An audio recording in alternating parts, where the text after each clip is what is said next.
Jadi ini saya kemarin mendapatkan buku panduan tahun 2019 yang tadi sudah disampaikan oleh pimpinan fakultas, dalam waktu dekat akan disesuaikan ya dengan sesuatu yang baru. Ya. Jadi ternyata memulai menyusun proposal itu gampang, hanya 3 bab saja itu kan. Profil ini berbab-bab kalau tulis buku ya. Menulis proposal itu tidak 30 bab tapi hanya 3 bab. Pertanyaannya, kenapa kok tidak segera memulai kalau hanya menulis 3 bab saja? Itu kan ya pertanyaannya ya. Yang bisa menjawab siapa? Kita masing-masing.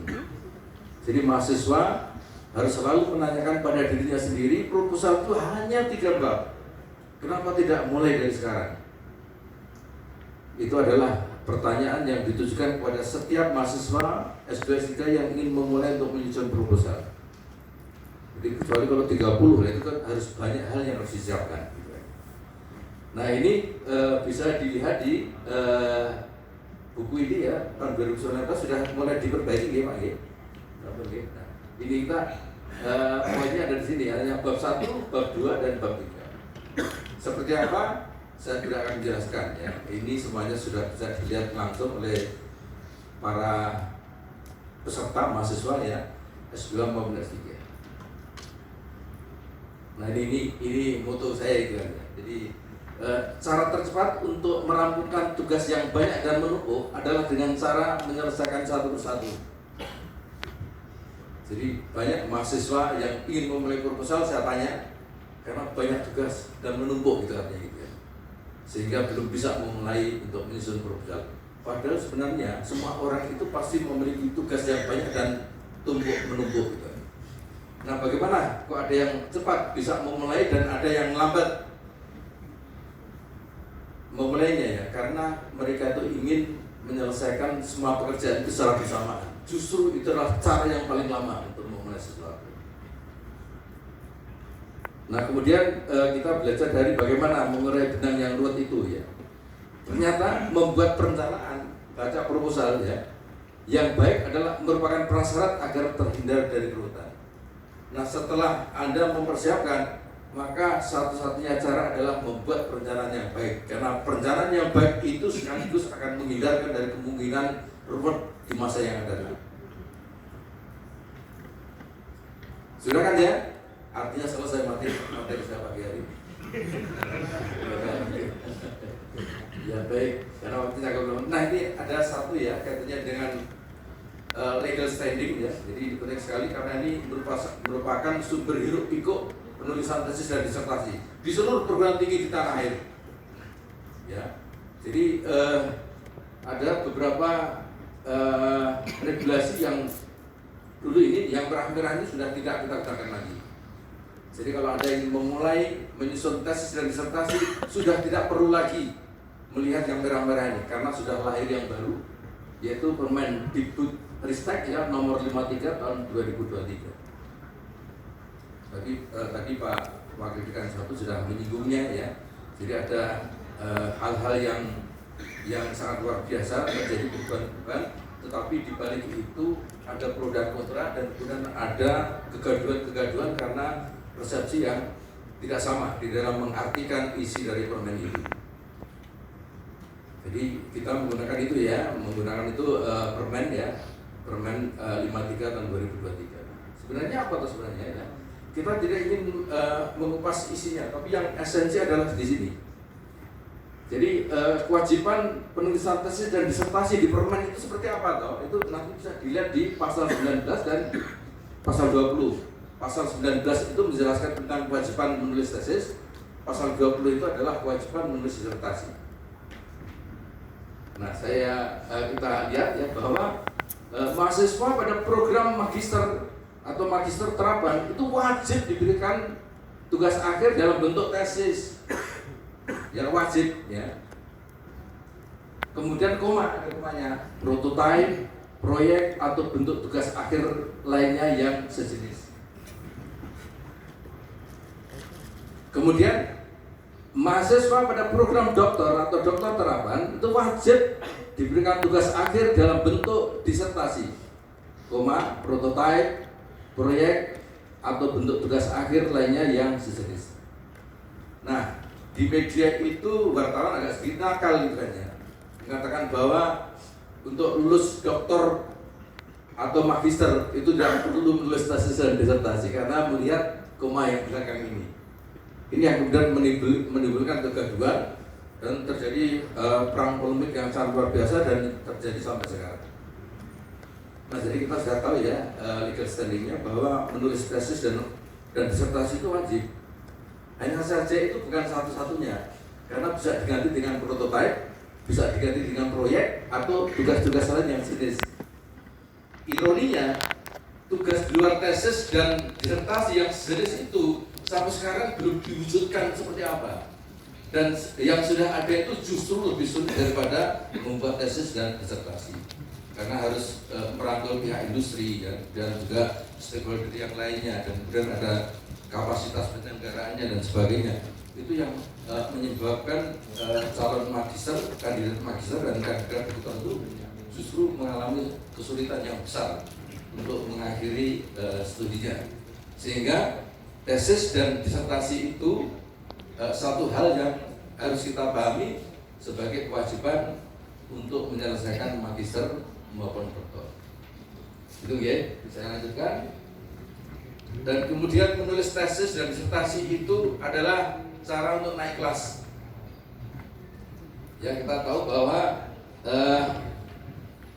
Anda yang lulusan S1 kemudian mengambil S2 itu untuk naik di tingkatan yang lebih tinggi. Artinya kalau membuat tesis itu adalah cara untuk naik kelas, tentu saja siapapun mahasiswa yang sudah masuk S2 kemudian harus membuat tesis ya, akan menerimanya dengan sangat senang hati karena mau dinaikkan kelasnya. Demikian pula yang lulusan S2 mau menyelesaikan S3 dan kemudian harus menyusun disertasi, maka akan menyambut penulisan disertasi itu sebagai sesuatu yang sangat menyenangkan karena akan dinaikkan kelasnya. Ini jadi seperti orang naik ini tangga ya, lebih. Nah, kemudian kesadaran komprehensif peserta program S2 S3. Anda semuanya sudah mulai menulis proposal kan? Yang ada di ruang ini? Sudah. Ada yang sudah, ada yang belum ya? Yang sudah tunjuk jari, coba ada berapa? Kalau Prof ini bukan menulis proposal disertasi, tapi sudah sering ngorek-orek proposal disertasinya. Bukan menulis ya, jadi menulis di draftnya mahasiswa yang bimbing itu orang-orang memberikan revisi. Nah, saya hanya ingin katakan bahwa ada dua pemahaman yang berbeda antara peserta S2 S3 dengan kandidat magister dan kandidat doktor. Mahasiswa S2 yang belum menyusun proposal dan belum dinyatakan lulus untuk ujian proposal itu adalah peserta S2. Mahasiswa S3 yang belum menyusun proposal dan belum ujian proposal disertasi maka peserta S3. Tetapi mahasiswa S2 yang sudah menyusun proposal kemudian dinyatakan layak ya melalui forum ujian, maka yang bersangkutan adalah kandidat magister. Dan mahasiswa S3 yang sudah menyusun proposal kemudian layak untuk menindaklanjuti karena sudah diuji dalam forum ujian proposal disertasi, maka layak disebut dengan kandidat doktor. Jadi tidak semua yang masuk di prodi S2 S3 itu kemudian dikatakan sebagai kandidat. Makanya agar cepat-cepat mendapatkan predikat kandidat magister ataupun kandidat doktor, memulailah secara cepat untuk menyusun proposal. Siap saudara-saudara? Nah, selesai Bu Heni tadi ya. Ini kan tadi kan harapannya seperti itu, cepat-cepat memulai biar cepat selesai. Kalau kita itu terlambat memulai, ya terlambat juga selesainya. Jadi ada sadar filsafati, sadar teoretik, dan kemudian ada sadar teknis. Itu saya tidak akan menjelaskan. Karena di dalam memulai penyusunan proposal itu ada sesuatu yang sifatnya teknis, ada sesuatu yang sifatnya filosofi, dan ada sesuatu yang sifatnya teoretik. Semuanya sudah berproses pada diri Anda semuanya. Saya yakin itu. Tinggal sekarang adalah mengemasnya bahwa ketiga titik tumpu itu adalah faktor penting ya dan kemudian nanti akan menuju pada capaian pembelajaran ya, capaian pembelajaran baik itu sebagai magister maupun sebagai doktor. Nah, apa yang diperlukan? Tidak bisa, harus ada yang memberi dorongan, motivasi intelektual ya, akademis ya, baik secara internal maupun eksternal. Ini yang sangat penting. Hampir 70% persoalan penyelesaian tesis ini bukan pada persoalan penguasaan yang sifatnya substansi keilmuan dan metodologinya, bukan ya. Tetapi banyak juga yang berhubungan dengan hal-hal yang terkait dengan lemahnya motivasi untuk menyelesaikannya. Nah, jadi di sini para mahasiswa S2, S3 atau kandidat magister, kandidat doktor, betapa sangat pentingnya ya posisi pembimbing dan promotor ya. Karena beliau ada di sini. Promotor itu memiliki tujuan yang sama, yaitu untuk membantu mahasiswa selesai studinya baik S2 maupun S3 dengan standar ya, sehingga promotor itu hadir itu adalah sebagai posisi yang sangat penting, memberikan motivasi secara eksternal pada secara mahasiswa agar mahasiswa itu cepat lulus dalam mutu yang seharusnya.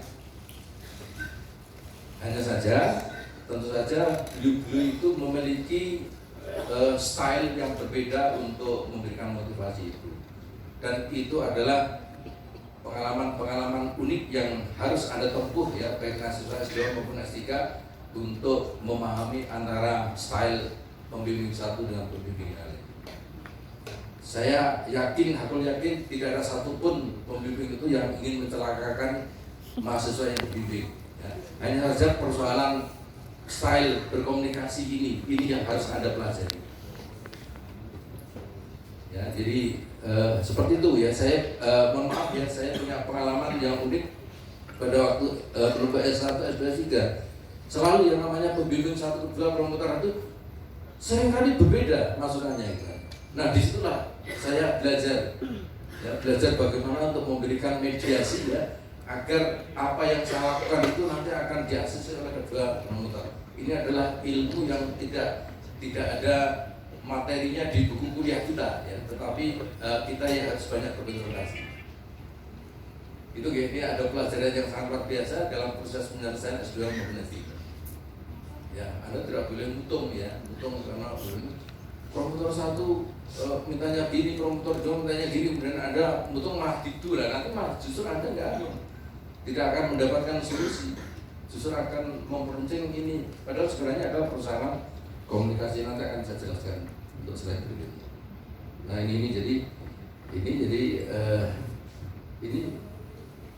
selanjutnya ya, ini mohon maaf saya menggunakan contoh yang 2NS yang sebelum lahir permen nomor 53 tadi. Jadi mengenali target saya awal itu penting sekali. Kalau lulus S2 itu apa toh yang dibutuhkan, sampai pembelajarannya apa? Satu, tesisnya harus selesai. Jangan mulu-mulu publikasi di jurnal tapi malah justru tesisnya nggak digarap ya. Padahal itu adalah satu yang harus dipenuhi ya, itu. Dan kemudian ada publikasi di jurnal ya, maupun proceeding di sebuah seminar nasional kalau itu S2. Nah, itu minimal ya itu. Nah, kemudian kalau S3 seperti apa? Ya seperti ini, tidak lagi ya. Menyelesaikan disertasi, kemudian publikasi di jurnal internasional bereputasi, dan kemudian ada publikasi juga di oral presentation ya, jadi dalam wujud proceeding di seminar internasional baik yang diselenggarakan di dalam maupun di luar negeri. Itu kalau di UNS kan. Tapi kemudian nampaknya tadi ada informasi dari WD1 ya, itu ada sedikit revisi untuk lebih mempermudah. Artinya kalau pengalaman yang sudah itu seperti itu, kemudian ada perubahan yang benar memudahkan, maka sudah tidak ada alasan lagi Anda untuk apatis menyelesaikan tesis dan disertasi. Wong dulu ya, kakak-kakak kelas yang dibebani dengan target yang begitu beratnya aja selesai ya, mosok kita tidak kan itu. Itu jadi kata kuncinya di sini. Nah, sebenarnya saya baru memulai ini. Materi saya itu satu slide ini saja sebenarnya. Kan tadi kan gue pemanasan gitu kan. Sebenarnya ini juga. Setelah ini juga agak penting gitu kan. Yang penting hanya ini aja. Dan ini sudah saya coba, saya simulasikan di rumah. Butuh waktu 1,5 jam untuk menyelesaikan ini. Menjelaskan ini 1,5 jam. Tapi kan nggak mungkin ya, karena waktunya tadi sangat terbatas ya Pak ya. 30 menit, jadi saya tidak akan menggunakan waktu itu, bahkan ya 1,5 menit lah gitu kan ya. Cukup ya. Sudah sangat jelas ini ada apa ini ya. Jadi memulai ya menyelesaikan tugas akhir tadi, capaian pembelajaran tadi diawali dengan menyusun proposal, itu sebenarnya adalah sebuah pergulatan. Itu apa? Mengasah ya. Mengasah energi potensial yang dimiliki oleh mahasiswa S2 maupun S3. Apa itu? Satu, paham tentang perwajahan. Yang kedua adalah penguasaan tentang substansi dan metodologis. Dan ketiga adalah skill dalam berkomunikasi. Hanya 3 itu saja. Harus dipersiapkan sejak awal. Ya. Perwajahan. Apa itu perwajahan? Nanti perwajahan itu kaitannya dengan bagaimana menyusun proposal sesuai dengan sistematika yang baku. Dan ini yang berbicara adalah panduan ketentuan selingkung ya. Setiap perguruan tinggi memiliki panduan yang berbeda kaitannya dengan kebakuan sistematika. Sebagai apapun kalau tidak asas pada sistematikanya, maka itu sesuatu yang jelek. Perwajahan. Terus apa lagi? Penulisan ya. Jadi menulis karya tesis apalagi disertasi ya, itu sesuatu yang sangat menyiksa orang lain, termasuk menyiksa para promotor ya. Kalau Anda masih sering menulis dengan ketikan yang salah, dengan ketidaktepatan dalam pemilihan istilah. Ya kadang-kadang hurufnya terlalu banyak, kadang-kadang hurufnya kurang gitu kan. Ada yang ya kan hanya satu saja yang berbeda. Saya selalu memberikan contoh ya, huru hara dan hura-hura itu cuma berbeda satu huruf ya, tetapi beda artinya. Huru hara dan hura-hura. Anda mungkin bermaksud nulis hura-hura tapi keliru huru hara. Berbeda lagi kan? Bedanya satu huruf itu ya. Ya. Jadi jangan pernah mengecilkan beda hanya satu huruf. Belum kalau bedanya 2 huruf, 3 huruf, 4 huruf, bahkan semua hurufnya berbeda. Itulah yang kemudian berkonsekuensi mahasiswa yang sering seperti itu pasti sering dicoret-coret oleh para pembimbing. Dan Anda tidak boleh menuduh pembimbingnya itu ngel-ngel gitu kan ya. Padahal yang sebenarnya angel itu adalah Anda ya. Anda karena Anda itu tidak taat pada perwajahan. Jangan menyiksa orang lain dengan tulisan yang salah. Ya, jadi tidak boleh ada salah ketik dan sebagainya. Ini perwajahan penting sekali. Nah, skill seperti itu ternyata tidak berkorelasi positif ya dengan grade studi, karena saya pernah melakukan pembentangan kecil-kecilan ya, kaitannya dengan typo ya. Typo itu terjadi bukan hanya di S1 loh, di S2 banyak, bahkan S3 juga banyak.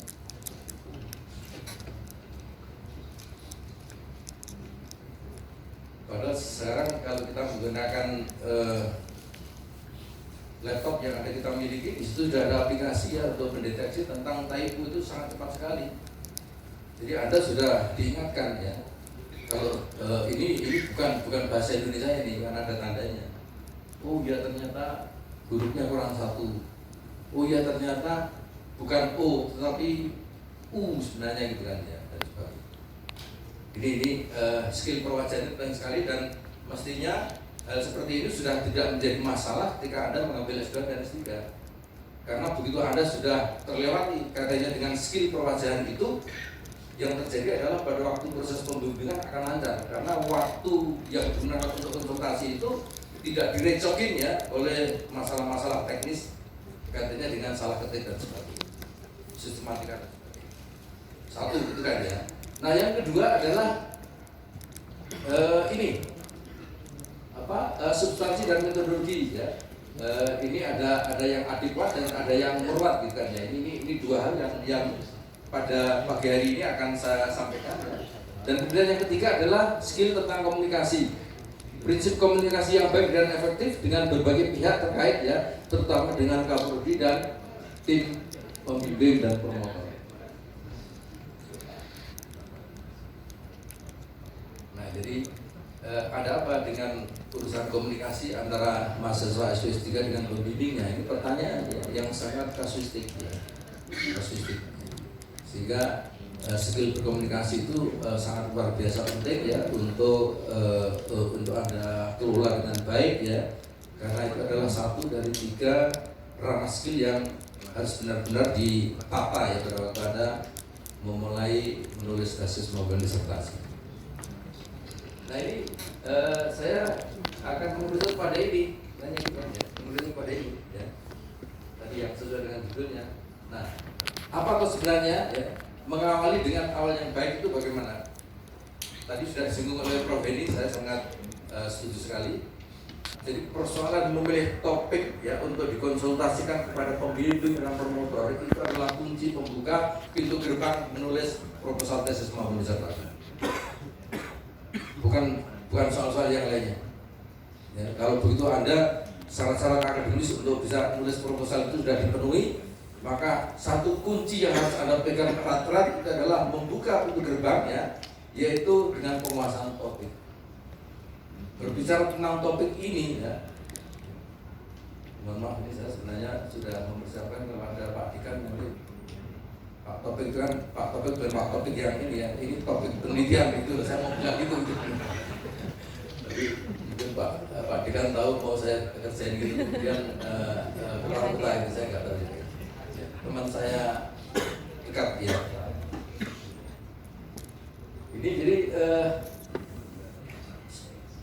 jadi seleksi topik riset ya olahraga yang tepat, cepat dan manfaat ini sesuatu yang sangat penting. Jadi yang namanya menulis tesis dan disertasi itu bukan sekedar sebagai syarat untuk lulus magister ataupun doktor. Itu ya. Jadi apa itu? Kita bisa menggunakan frame yang berbeda, tapi sebenarnya seperti ini.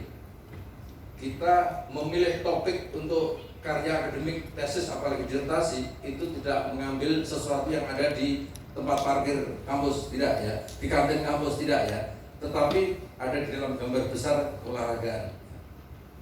Olahraga itu gambarnya sangat luas ya, sehingga kita perlu membuat seleksi mengambilnya. Jadi gambarnya seperti ini ya, banyak sekali lah ya, mau di sini juga bisa di sini, tapi kita ambil ya cuplikannya ya, sampelnya, dan bukan kita berbesar ya, kita grouping itu kan ya. Misalnya ada 1, 2, 3, 4 topik ini. Anda bisa menggunakan sendiri ya, dengan exercise ya, dengan berbagai macam pilihan-pilihan ya ketika melihat gambar besar olahraga. Tapi kalau tidak seperti itu, semakin Anda melihat gambar ini, semakin berkunang-kunang mata Anda gitu. Ya, jadi ini adalah cara untuk melakukan semacam pemfokusan ya, semakin berawal dari memfokus. Nah ini contohnya ini Pak ini. Nah, Pak itu apa? Ya, topik sudah ada di sini ya.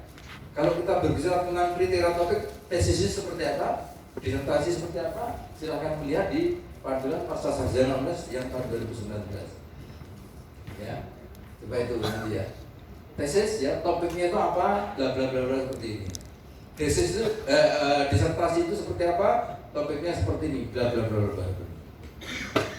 Gitu. Jadi sudah ditentukan. Jadi sudah diikat ya oleh sebuah kriteria ya dalam memilih topik maupun disertasi. Tapi ini adalah topik yang bersifat universal, artinya belum spesifik pada program studinya masing-masing. Nah sekarang kalau di olahraga seperti apa? Itu yang saya katakan melihatnya dengan mengambil cuplikan dari gambar besar olahraga. Ya. Nah yang pertama ya, kita harus menghubungkan ya dengan jembatan emas ya. Berbicara tentang olahraga itu adalah sebagai jembatan promosi untuk pendidikan, untuk kesehatan, untuk pembangunan dan untuk perdamaian. Saya ulangi lagi, berbicara tentang olahraga itu adalah jembatan emas yang menghubungkan antara jembatan emas untuk menghubungkan dengan pendidikan, dengan kesehatan, dengan pembangunan dan dengan perdamaian. Satu itu ya. Jadi kita tidak boleh lagi memfokuskan sesuatu yang sangat over gitu kan ya, dalam memfokuskan bahwa olahraga itu hanya berhubungan dengan satu cabang olahraga saja ya, atau mungkin satu fenomena saja dan sebagainya. Tapi fenomena yang sangat besar.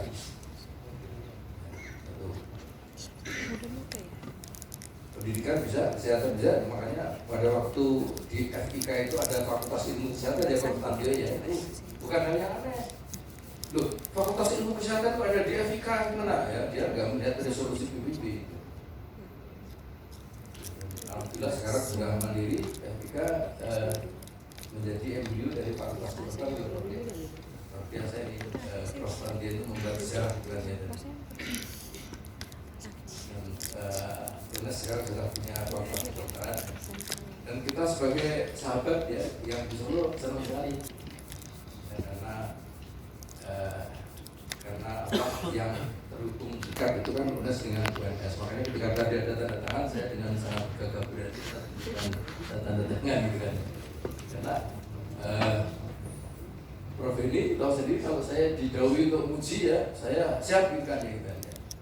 Kuliah kan bisa daring, juga saya nguji di parkiran gitu loh. Pada waktu itu sebelum saya nguji sini, dan saya buka laptop, kemudian saya membuka diskusi, tanya jawab, ada nggak? Cukup 15 menit, 20 menit, tapi tidak boleh keluar dari Zoom ya, sebelum nanti selesai diskusi ini. Saya beri formula yang menyebabkan dia sampai malam itu tetap mikir masalah kuliah saya. Padahal saya nguji di ruangan sini. Bagaimana pintar-pintarnya membagi waktunya, semuanya terlayani. Nah, besok dikompensasi pada waktu ketemu di kampus ya diulangi lagi gitu. Nah ini jadi persoalan itu, jadi kita saling membantu, saling ya. Yang pertama ini dari 4 tadi ini, yang pertama seperti yang tidak saya jelaskan secara detail ya, Anda sudah memahami. Dan yang kedua seperti apa? Nah ini jadi ada double decker model ya.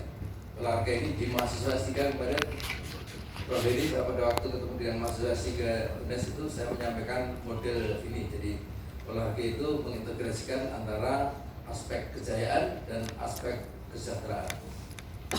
Dua hal yang tidak bisa terpisahkan ya. Kalau salah satunya dihilangkan dan memilih yang lainnya ya, maka yang namanya bis itu justru tidak akan pernah bergerak sama sekali, karena bis tingkat itu kan sumbernya hanya satu.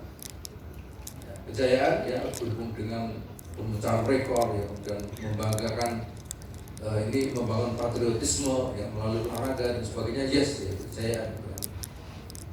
Di lantai atas bis tingkat itu, di bawahnya ada kesejahteraan ya. Harus menyehatkan, mendamaikan dan memakmurkan. Kalau olahraga hanya mengejar kejayaan tetapi tidak ada esensi yang faktual ya, yang real, yang konkret ya, untuk menyehatkan, untuk mendamaikan dan juga memakmurkan, itu nanti ibarat kita berupaya untuk melestarikan hutan ya agar tetap hijau ya, tetapi kita membiarkan masyarakat yang ada di sekitar hutan itu dalam posisi miskin. Satu-satunya untuk keluar dari kemiskinan, mereka harus mencuri kayu di hutan. Ilustrasinya seperti itu. Jadi double decker seperti ini. Ada ribuan bahkan jutaan topik yang bisa diangkat dari sebuah bis ini. Anda bisa yang di atas, bisa di bawah ya, atau bisa pintu penghubung di antara keduanya ya, termasuk itu penghargaan atlet berprestasi ya, bonus dan sebagainya. Itu mau diangkat disertasi itu bagus sekali. Itu artinya Anda meneliti di pintu penghubung antara lantai atas dan lantai 1 dari bis tingkat itu. Oke, ini 2 ya. Dan yang ketiga seperti apa? Nah ini ya, jadi desain besar olahraga nasional itu merupakan sebuah kebijakan olahraga nasional yang lahir dari peraturan Presiden 86 tahun 2021. Apapun wujudnya sekarang dalam implementasi ya, kendala-kendala yang terjadi, ada satu hal yang sangat menarik adalah di desain besar olahraga nasional itu sudah ada tujuan utama yang berharap ya semua orang-orang olahraga termasuk juga akademisi olahraga itu untuk memandang pada tujuan yang sama. Hanya ada 3 tujuan utamanya. 1, bagaimana toh meningkatkan budaya olahraga masyarakat. 2. Meningkatkan prestasi olahraga nasional berkelas dunia. Dan kemudian yang ketiga adalah menumbuhkan ekonomi berbasis olahraga. Sudah diarahkan seperti itu. Nah sekarang ini mengundang tesis-tesis dan disertasi yang mengarahnya untuk ke arah itu. Ya, bisa yang tujuan utama pertama, bisa yang kedua, bisa yang ketiga, atau mungkin mengintegrasikan antara lebih dari satu tujuan, atau mungkin 3 tujuan semuanya. Jadi kembali kepada kita masing-masing, betapa sangat luar biasanya topik itu ketika kita sudah punya payung, dan payung topik tesis disertasi kita itu salah satunya ya dari gambar besar tadi itu adalah tentang sejarah besar olahraga nasional. Ya, 1 menit lagi ya, ini setengah menit lagi ya. Nah, ini yang sangat luar biasa itu kaitannya dengan mengembangkan tentang bagaimana komunikasi belajar olahraga, belajar dari situasi pandemi. Ya, jadi ada yang asinkron dan sinkron. Ya, ini penting sekali ini ya.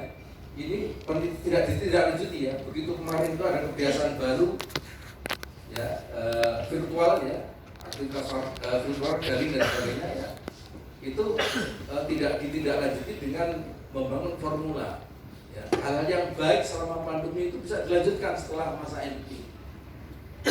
Nah di olahraga saya belum menemukan itu karena mungkin ya ini perlu kita itu memprovokasi. Jadi tolong ada banyak disertasi yang menjelaskan tentang bagaimana mengolah formula pembelajaran yang memanfaatkan pengalaman-pengalaman positif selama pandemi pada saat kita tidak bisa luring. Ya. Ini ada banyak, ada yang langsung ya, ini biasanya langsung ya, basket di tempat yang sama, waktu yang sama ya, dengan orang yang sama ini, dan kemudian maya ya, berbeda tempat ya, tapi waktunya sama, mandiri ya. Ini kapan saja, di mana saja. Kalau ini ada kolaboratif yang sangat tinggi. Belajar sepanjang hayat itu sebenarnya adalah model kolaboratif ini. Jadi belajar kapan saja, di mana saja, dengan siapa saja. Nah, jadi kalau kita teriak-teriak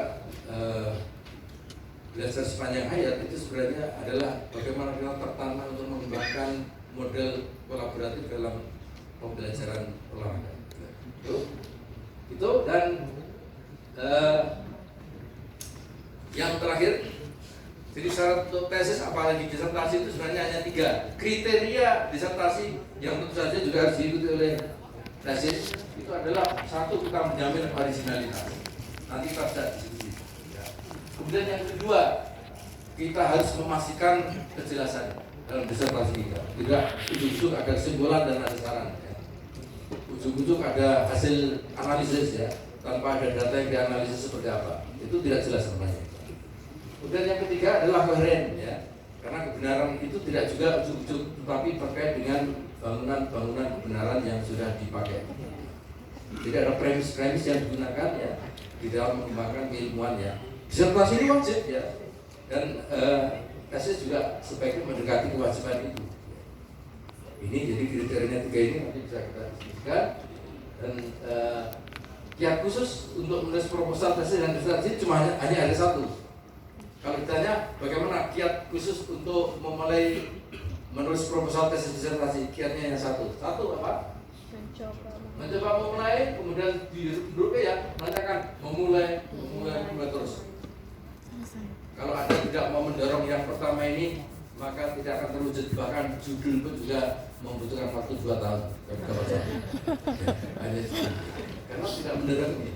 Nah ini kemudian ada begitu. Oh ini berat beda ya. Sebenarnya ada 2 slide yang saya tambahkan tapi keliru tadi ya. Baik.